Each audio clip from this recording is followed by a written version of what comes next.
वैशाख मास के महात्म का पहला और दूसरा अध्याय। वीडियो को लाइक एवं सब्सक्राइब जरूर कीजिए, धन्यवाद। पहला अध्याय इस प्रकार है। मनुष्य में श्रेष्ठ नर और नारायण को नमस्कार कर और देवी सरस्वती तथा व्यास जी को प्रणाम कर उन्हें की जय बोलता हूँ। सूत जी बोले, परमेष्ठी ब्रह्मा के पुत्र नारद जी से राजा अम्ब ऋषि ने पवित्र वैशाख मास का महत्व पूछा। राजा अम्ब ऋषि बोले, हे ब्राह्मण, जो संपूर्ण महीनों के महत्व वर्णन किए वह मैंने अच्छी तरह से सुने। सभी महीनों में वैशाख मास श्रेष्ठ है, अतः वैशाख मास का महत्व विस्तार से कहिए। मुझे सुनने की इच्छा है।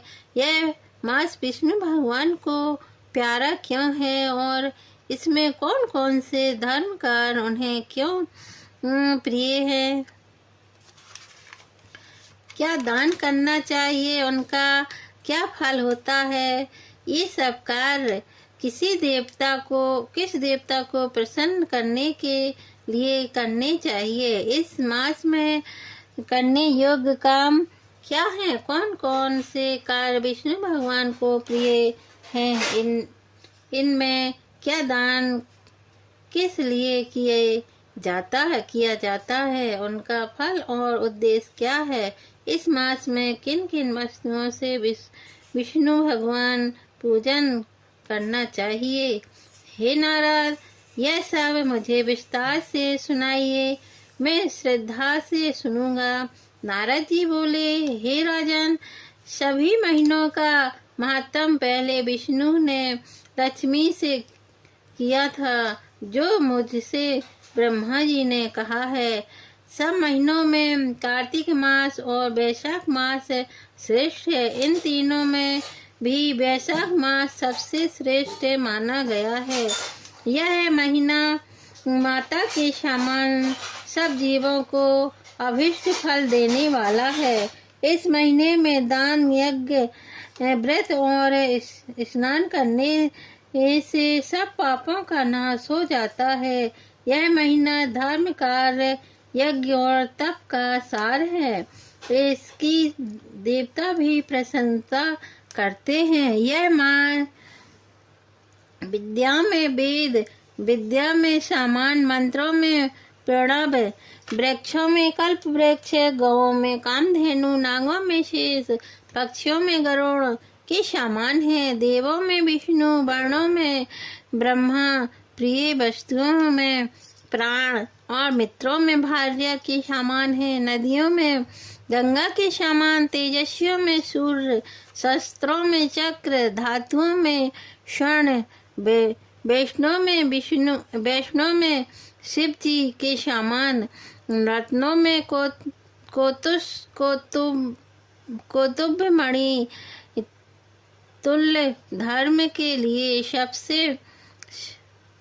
सब में उत्तम मास है। इस मास के समान विष्णु भक्ति उत्तम करने वाला और कोई महीना नहीं है। मेष की संक्रांति वैशाख मास में सूर्योदय से पहले जो मनुष्य स्नान करता है उससे विष्णु भगवान लक्ष्मी सहित प्रत्यक्ष प्रसन्न होते हैं। जैसे अन्न से सब प्राणी प्रसन्न होते हैं, वैसे ही वैशाख स्नान से निसंदेह विष्णु भगवान प्रसन्न होते हैं। वैशाख मास करने वाले मनुष्य और जो उनका अनुमोदन करता है वह भी सब पापों से छूटकर विष्णु लोक को जाता है। मेष राशि के सूर्य में वैशाख मास में प्रातः काल एक बार भी स्नान कर जो मनुष्य अहिक करता है वह महापाप से छूटकर विष्णु लोक को जाता है। वैशाख मास में स्नान करने के लिए जो मनुष्य एक पग भी चलता है उसे 10,000 अश्वमेध यज्ञ करने का फल मिलता है। इसमें संदेह नहीं है। यह एकाग्रचित्त हो जो ऐसा संकल्प भी करता है उसे भी निसंदेह 100 यज्ञ का पुण्य मिलता है। वैशाख मास स्नान के लिए धनुष बराबर भी जो मनुष्य चलता है वह संसार के बंधनों से छूट वैकुंठ धाम को जाता है। ब्रह्मांड भर में तीनों लोक में जितने तीर्थ हैं, हे जितेंद्र, वे सब नगर बाहर के थोड़े से जल में भी रहते हैं। अर्थात वैशाख मास में स्नान के लिए किसी तीर्थ में न जा सके तो नगर के बाहर किसी जलाशय में स्नान करना चाहिए। यम की आज्ञा से शास्त्रों में लिखे पाप उसी समय तक गरजते हैं जब तक मनुष्य वैशाख स्नान नहीं करता। हे राजन, विष्णु भगवान की आज्ञा से वैशाख मास में तीर्थ आदि से अधिष्ठाता देवता सूर्योदय से 6 घड़ी तक जल के बाहर मनुष्य के हित के लिए ठहरते हैं। हे राजेंद्र, कुछ समय तक भी जो लोग स्नान के लिए नहीं आते उनको दारुण श्राप दे अपने स्थान को चले जाते हैं। इसलिए वैशाख स्नान अवश्य करना चाहिए। पहला अध्याय समाप्त हुआ, दूसरा अध्याय प्रारंभ हुआ। नारद जी बोले, हे राजन, वैशाख के समान कोई महीना नहीं है, समयोग के समान दूसरा योग नहीं है, वेद के समान शास्त्र नहीं है, गंगा जी जैसा कोई तीर्थ नहीं है, जल दान के समान दूसरा दान नहीं है और भार्या के समान दूसरा सुख नहीं है, खेती जैसा कोई धन नहीं है और जीवन के समान कोई लाभ नहीं है, उपवास जैसा दूसरा तप नहीं है, दान जैसा सुख और दया के समान दूसरा धर्म तथा नेत्रों के समान कोई ज्योति नहीं है और भोजन के समान कोई तृप्ति, खेती के समान कोई व्यापार, धर्म के समान कोई हितकारी मित्र नहीं है और सत्य के समान कोई यश नहीं है, आरोग्य समान कोई हर्ष, केशव के समान कोई रक्षक, माधव के तुल्य संसार में कोई पवित्र नहीं है। ऐसा पर उत्तम वैशाख मास शेष सैया भगवान को सदा प्यारा है। भगवान के प्यारे इस महीना को जो लोग बिना व्रत किए व्यतीत किए रहते हैं वह धर्महीन होकर शीघ्र ही पशु योनि पाते हैं।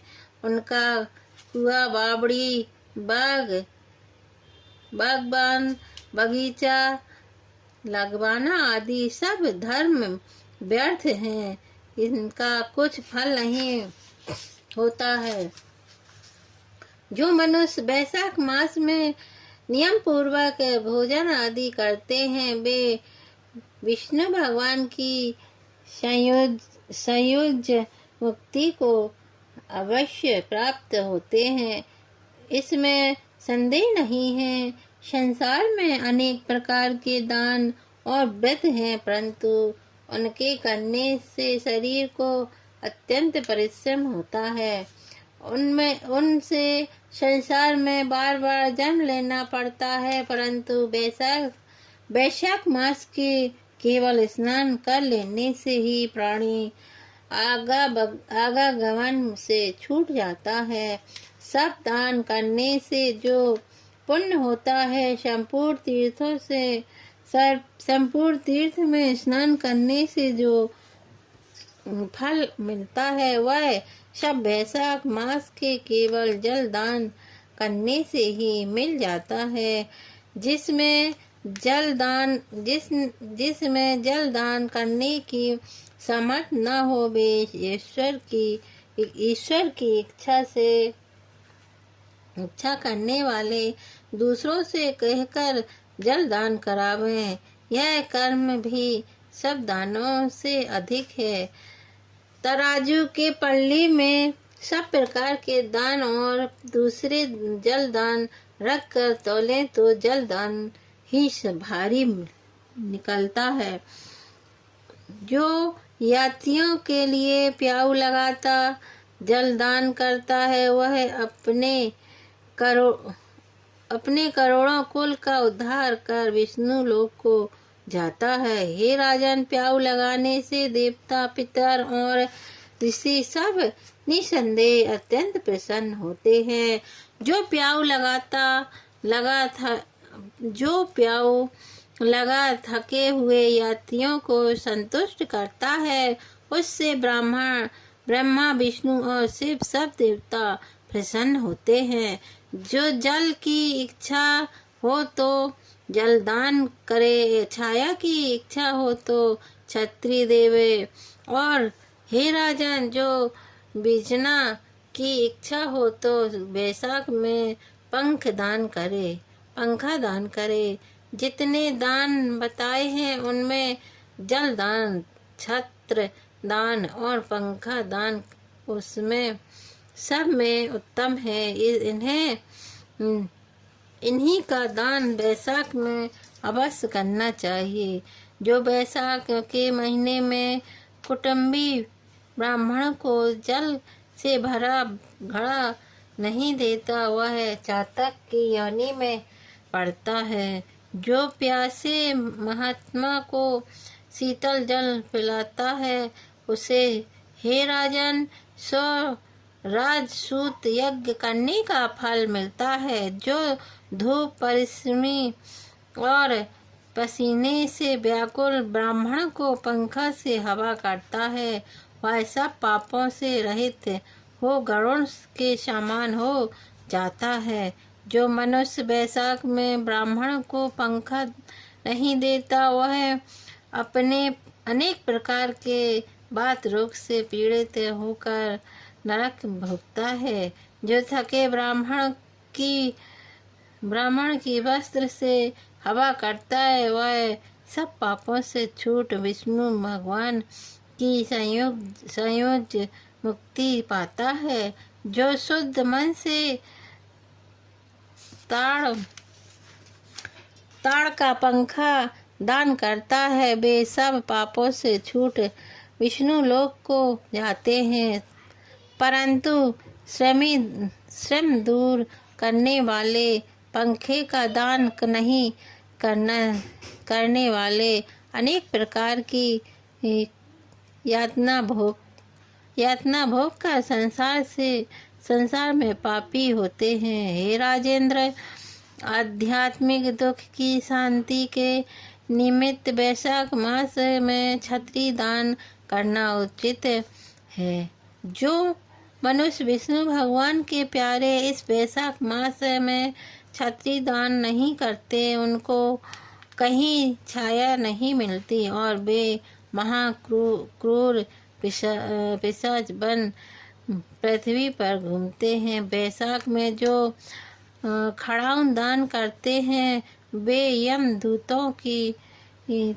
यमदूतों का तिरस्कार कर विष्णु लोक को जाते हैं। जो बैसाख मास में जूता दान करते हैं, उन्हें नरक की यातना नहीं भोगनी पड़ती है, न उसे संसार के दुख सताते हैं। हे ब्रह्मांड